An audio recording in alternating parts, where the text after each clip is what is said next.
and charges against them withdrawn.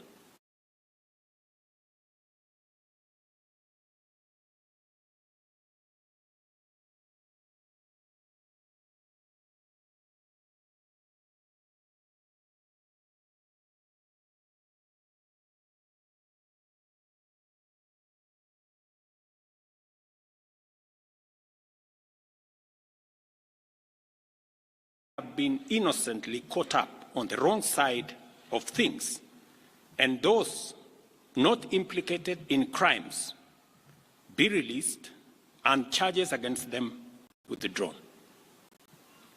This will enable the agencies to focus their resources, efforts, and time in investigating and prosecuting serious criminal elements who took advantage of peaceful demonstrations to advance a dangerous agenda of lawlessness, anarchy, and mayhem. It is important that these suspects are brought to book and that they are prosecuted to the fullest extent of the law. I also take this opportunity to affirm the constitutional authority and duty vested on our national security institutions to protect our country against internal and external threats to sovereignty, to lives of our people, our rights, freedoms, property, peace, stability, and prosperity, as well as our collective national interest.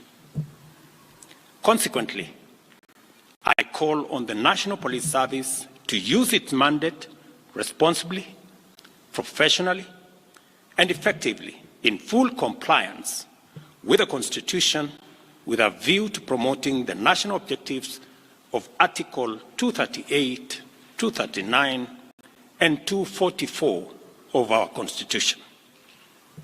All breaches and violations by police officers must be handled expeditiously through due process, with a view to giving Kenyans a police service that upholds the highest standards of integrity.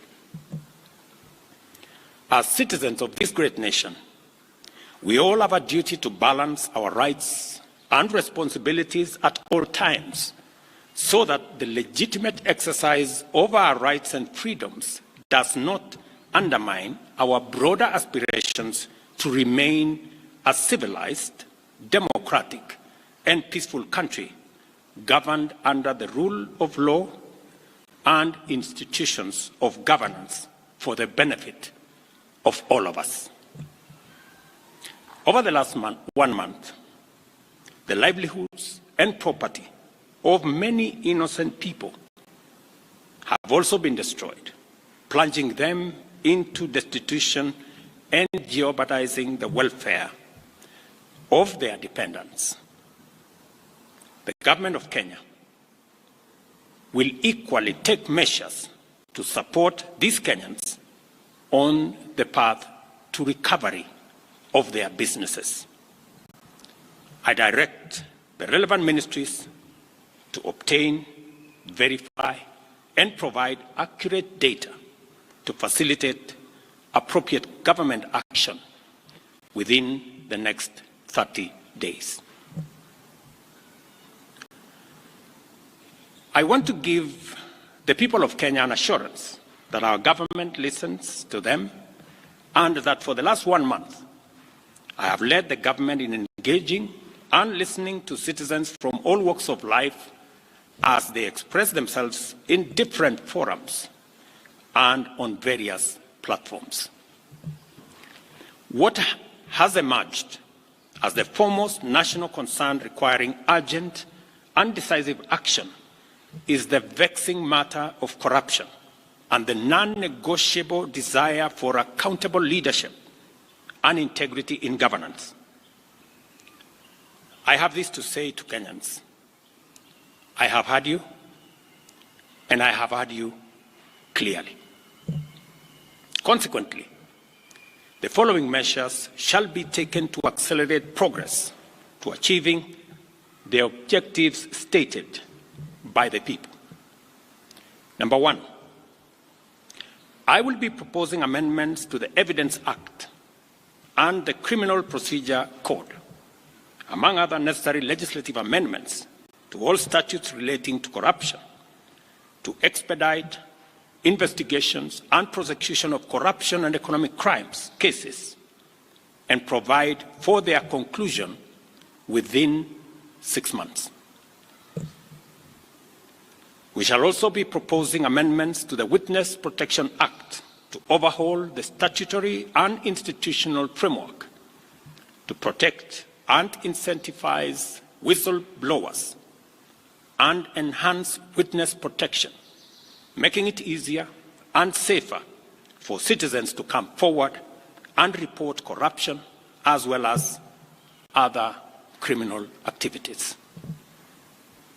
Number 3, within 90 days, we shall propose amendments to the Public Finance Management Act and Public Procurement and Disposal Acts to overhaul the institutional and operational framework of public procurement, which has been identified as the epicenter of corruption, conflict of interest, and abuses of office in the public sector, with a view to deploying digital infrastructure within the next 6 months.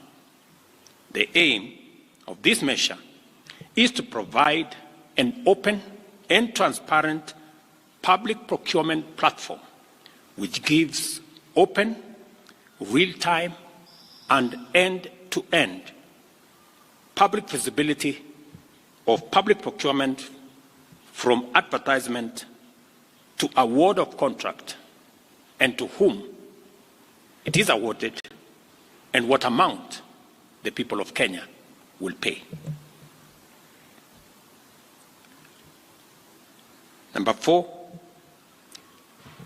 I have engaged with the parliamentary leadership and asked Parliament to expeditiously pass the Conflict of Interest Bill with the explicit caveat that I shall veto any bill enacted if it does not establish the highest bar with respect to accountability, integrity, and anti-corruption.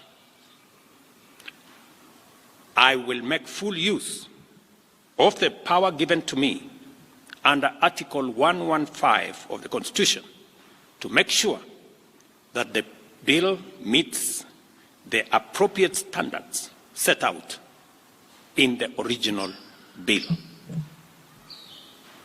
Number 5, while fully respecting the independence of the national justice, law, and order institutions, and pursuant to a commitment to consult and collaborate in leveraging their institutional capabilities in effective, expeditious, and conclusive investigations in respect of all active cases, it is essential for these institutions to provide a time frame to the people of Kenya, because that is what the people of Kenya want, within which proceedings shall be concluded, and the same timelines clearly communicated to the public.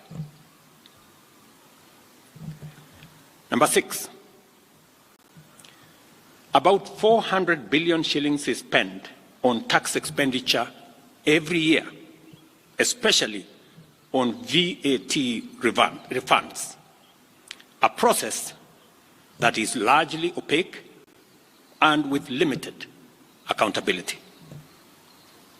Within 90 days, I will be working with Parliament to provide a legislative and regulatory framework to make this process transparent, open, and accountable, with a view to reducing this huge public expenditure and direct savings from this exercise to the productive sectors of our economy.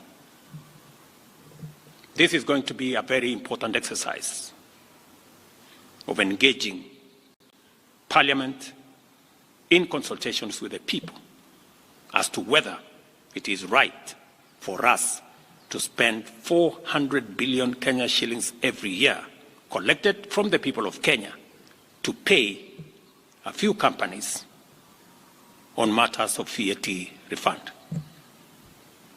Number 7, the government will also work with Parliament to tighten legislation to reduce and eliminate imports of goods and products already manufactured in Kenya, so as to promote our value addition, our manufacturing and industrialization program in our quest to create more jobs, create more opportunities, and create wealth in our nation.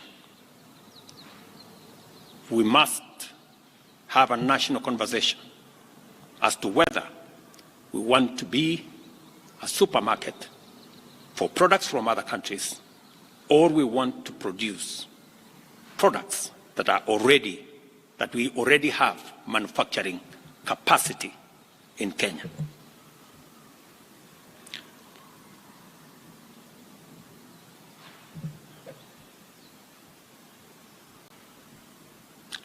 In my last address to the nation, I undertook to consult a broad spectrum of stakeholders from all sectors, levels, and regions in order to constitute a broad-based government.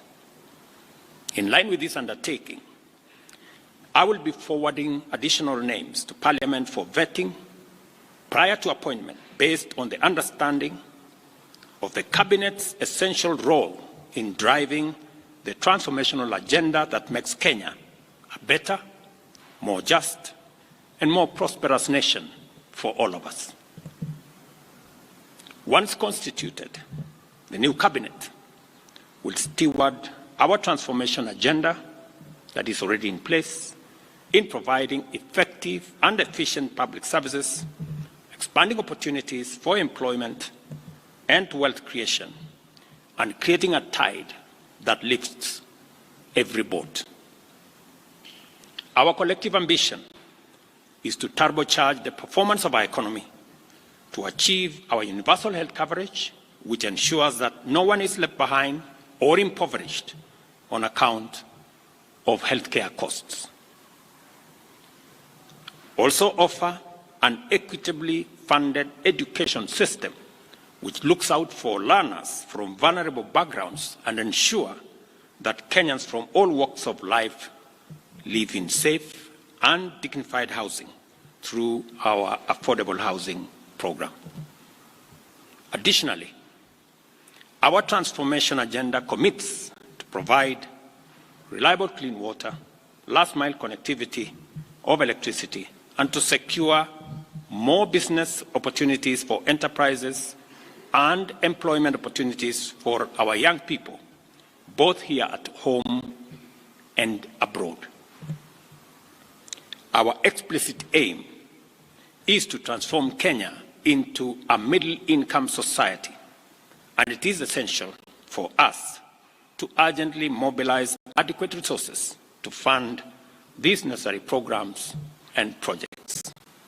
Consequently, after extensive consultations, I have nominated the following persons for consideration and approval by the National Assembly for appointment as Cabinet Secretaries. I commend the leadership of diverse organizations, both in public and private sectors, including political parties, for their encouraging response to my outreach to consult on forming a broad-based government. Their willingness to set aside partisan positions and interests in order to join a visionary partnership for the radical transformation of Kenya is a historic gesture of their patriotism.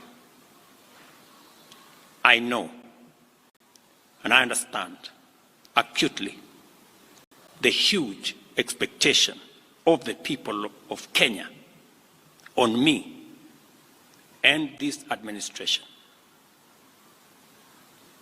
And I equally understand that that responsibility can be made easier if we work together as a nation. And as I said, the opportunity we have to work together across political lines, across different divisions, is much more greater than the challenge and the crisis we have in our hands. I take this opportunity to express my appreciation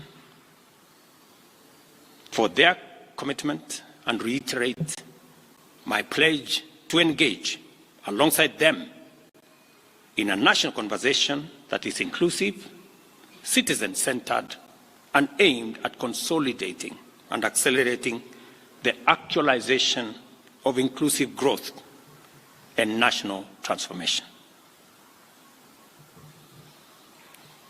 As I take this step, and as I expand and broaden this administration, I am acutely aware that the responsibility of managing the affairs of the country vested in the cabinet, in the expanded cabinet, will require of us to work together and to focus on that which brings honor to our country.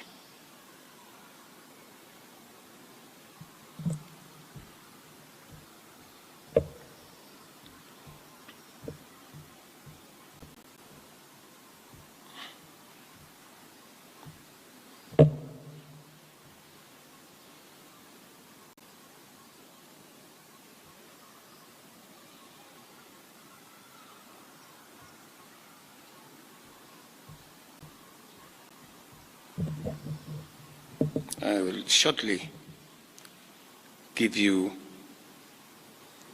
the list of my nominees.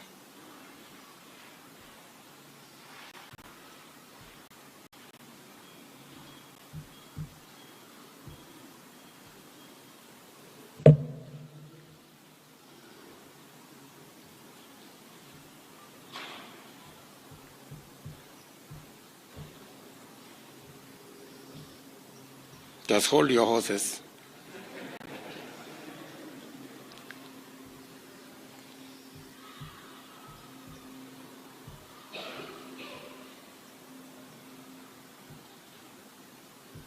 Just hold your horses. Great.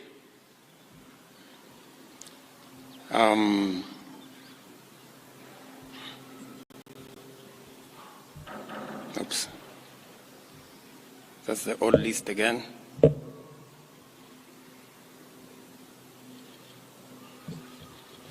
Where did it disappear?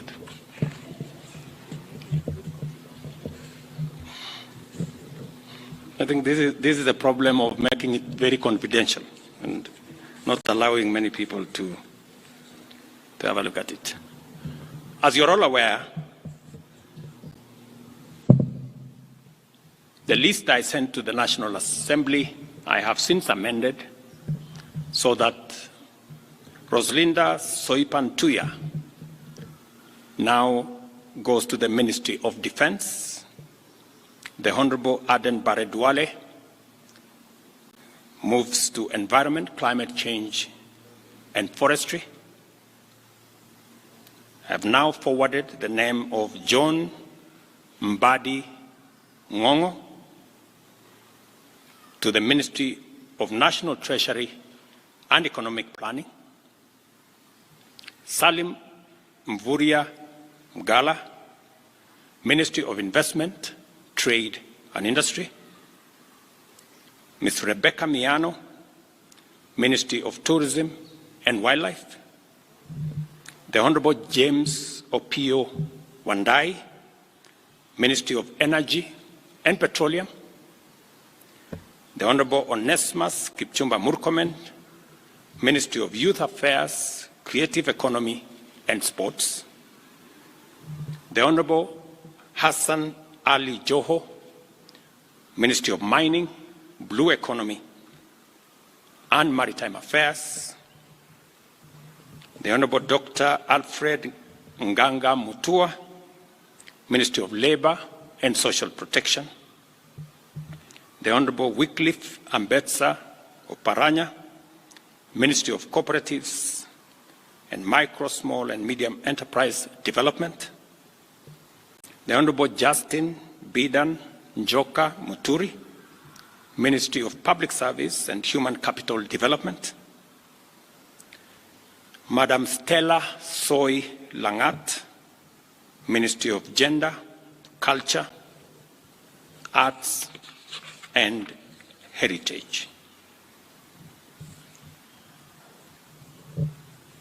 I am still working on the other pending nominees, and I will be announcing them shortly. Thank you very much. God bless you. God bless our great nation, Kenya. Asanteni sana.